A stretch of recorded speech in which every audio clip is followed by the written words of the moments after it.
नमस्कार दोस्तों, मैं समीर मेहता स्वागत करता हूं आपके एक नए वीडियो में। और आज का वीडियो में हम डिस्कस करेंगे फ्रेंड्स कि फिल्म इंडस्ट्री आखिर काम कैसे करती है। हाँ जी, बिजनेस ऑफ बॉलीवुड। जी हाँ, जैसे कि आप सभी जानते हैं कि बॉलीवुड एक बहुत बड़ा बिजनेस है और हम देखते हैं कि सितारों की चमक धमक बहुत है। बड़े बड़े फिल्म स्टार्स के बारे में हम पढ़ते हैं, हमारी रोजमर्रा की लाइफ में हम जानना चाहते हैं कि ये सितारे आखिर अपनी जिंदगी कैसे जीते हैं, कैसे इतने बड़े बड़े घर बना लेते हैं, कैसे इतनी बड़ी बड़ी गाड़ियां अफोर्ड कर लेते हैं, कैसे प्रोडक्शन हाउसेज जो इतने बड़े बड़े हैं जैसे करण जौहर का प्रोडक्शन हाउस है धर्मा प्रोडक्शन या यशराज फिल्म्स, कैसे हजारों करोड़ रुपए कमाते हैं। पर हमें ये नहीं मालूम कि आखिर ये इतनी सारी अर्निंग कैसे कर लेते हैं। क्या ये सिर्फ एक सोर्स ऑफ इनकम है इनका कि भाई जो टिकटें बिकेंगी उससे जो रेवेन्यू आएगा ये उससे अपनी मतलब ये फिल्म इंडस्ट्री इतनी बड़ी बनी है, या कोई मल्टीपल सोर्स ऑफ रेवेन्यू है। कैसे इतनी हम पढ़ते हैं अखबारों में कि 100 करोड़ की मूवी, 200 करोड़ की मूवी, 300 करोड़ की मूवी, आखिर इसकी रिकवरी कैसे होती है, आखिर ये लोग कमाते कैसे हैं। तो आज हम इसी पे बात करेंगे। तो दोस्तों, जैसे कि हम जानते हैं कि बॉलीवुड आज की डेट में मतलब बहुत बड़ा हो चुका है। आज से जैसे 15-20 साल पहले जैसे हम देखते थे कि बस एक नॉर्मल पिक्चर आती थी, पोस्टर लगते थे, मूवीज रिलीज होती थी, हम उन्हें देखने जाते थे, चित्रहार में एक गाना सुन लेते थे और हम लोग मूवी देखने चले जाते थे। बट अब आज का बॉलीवुड बिल्कुल बदल चुका है। आज के बॉलीवुड में क्या है कि बहुत कॉर्पोरेट्स इसमें इन्वॉल्व हो गए हैं, बड़ी बड़ी कंपनियां इसमें आ गई हैं, फिल्म स्टार्स लग्जरी गाड़ियां चला रहे हैं, बड़ा ग्लैमर बहुत बढ़ गया है, वर्ल्ड लेवल का सिनेमा बनने लगा है। तो आखिर ये बिजनेस काम कैसे कर रहा है, इसमें आखिर क्या क्या चेंजेस आए हैं जो पहले नहीं होते थे। तो दोस्तों, आज की डेट में और पहले की डेट में फर्क ये है कि पहले जो बॉलीवुड होता था वो सिर्फ खिड़की पे जो टिकट खिड़की से जो आमदनी होती थी उस पर बॉलीवुड चलता था, इसीलिए उस लेवल की फिल्में पहले नहीं बना करती थी। लेकिन अब पूरा सिनेरियो चेंज हो गया है। आज के समय में जो बॉलीवुड में मल्टीपल सोर्सेज ऑफ इनकम हो गए हैं, मतलब कि कमाने के लिए बहुत सारे जरिए हो गए हैं जो पहले नहीं हुआ करते थे। अब आप कहेंगे समीर भाई ऐसे कौन से जरिए हैं जो पहले नहीं हुआ करते थे बट अब हो गए हैं। तो मैं आपको बताऊंगा ऐसे बहुत सारे जरिए।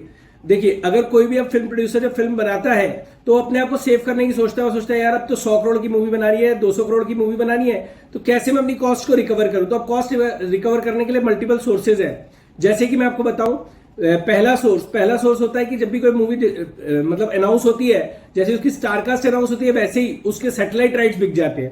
अब आप कहेंगे सैटेलाइट राइट्स क्या होते हैं? जो आप टीवी पे फिल्म देखते हैं ना सब, वो सैटेलाइट राइट्स होते हैं।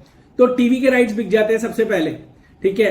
अभी अभी क्या हुआ कि टीवी के राइट्स से एक सेकंड सोर्स बन गया। सेकंड सोर्स क्या बन गया? ओटीटी के राइट्स। जी हाँ, ओटीटी यानी कि नेटफ्लिक्स, अमेजॉन, ZEE5, ये जितने भी इंटरनेट बेस्ड चैनल्स हैं इन्हें ओटीटी कहते हैं। तो इनके राइट्स भी आजकल बिकने लगे हैं और इनके राइट्स करोड़ों में बिक रहे हैं।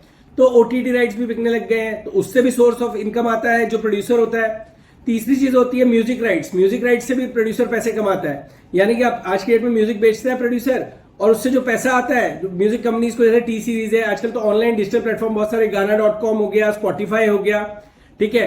तो म्यूजिक राइट्स बेच के, डिजिटल म्यूजिक राइट्स बेच के और म्यूजिक राइट्स बेच के प्रोड्यूसर अपनी कॉस्ट को रिकवर करता है। चौथा सोर्स दोस्तों क्या है कि चौथा सोर्स ये है कि चौथे सोर्स में ओवरसीज राइट्स कहते हैं। अब आप कहेंगे सब ओवरसीज राइट्स, ये क्या होता है ओवरसीज राइट्स? ओवरसीज राइट्स यानी कि हिंदुस्तान में तो पिक्चर लगती है, अब तो पूरे विश्व में लगती है। अब हमारा बॉलीवुड इतना बड़ा हो चुका है कि हमारी मूवीज पूरे वर्ल्ड में देखी जाती हैं। आप विश्वास नहीं करेंगे कि दंगल जो आमिर खान की मूवी थी उसे लगभग 2000 करोड़ का बिजनेस किया और वो पूरे विश्व में रिलीज की गई। चाइना में अकेले में उसने 1000 करोड़ से ऊपर का बिजनेस किया। यानी कि अब हमारी जो बॉलीवुड की मूवीज का दायरा है वो बहुत वर्ल्ड क्लास हो गया, बहुत बड़ा हो गया। तो अब क्या होता है कि ओवरसीज के राइट्स बिकते हैं, अलग अलग कंट्रीज के राइट्स बिकते हैं, अमेरिका के, कनाडा के, पूरे यूरोप में हमारी मूवीज देखी जाती है, पूरे मतलब वर्ल्ड में, एशिया में पूरे में हमारी मूवीज देखी जाती है। तो इसके राइट्स बेचते हैं प्रोड्यूसर और उससे अपनी मतलब वो करता है। और आखिरी एक सोर्स ये तो आपको पता ही कि ये जैसे आजकल मूवी थिएटर्स में पिक्चर लगती है और जो टिकट्स बिकती है, जो खिड़की पे टिकट बिकती है, वो एक बहुत बड़ा सोर्स है इनकम का, ठीक है। और एक सोर्स अभी मैं आपको बताना भूल गया था, छठा सोर्स कौन सा है? एंडोर्समेंट का सोर्स।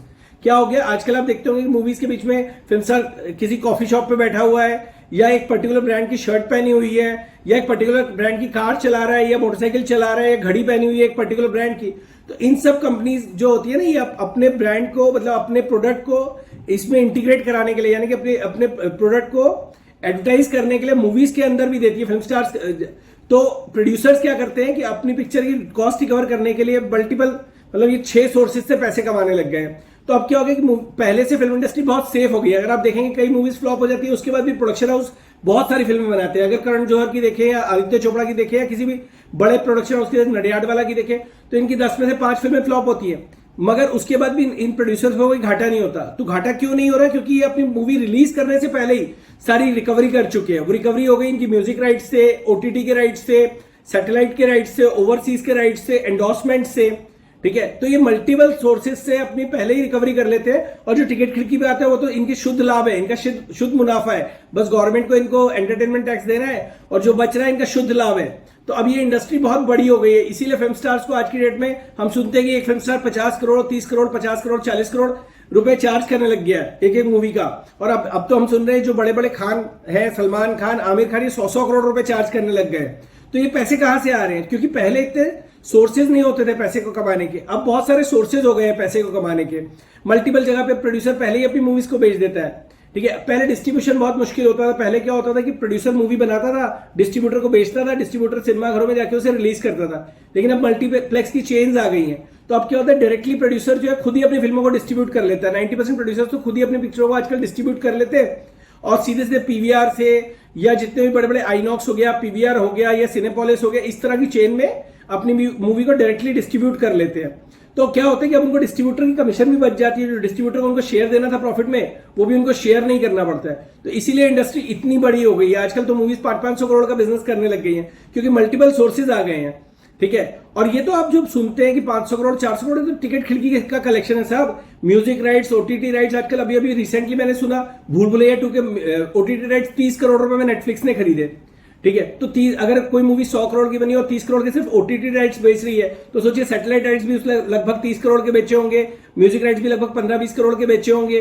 तो उसकी मूवी की जो रिकवरी है, मूवी बनने के जो ओवरसीज राइट्स कम से कम 50 करोड़ के बिके होंगे।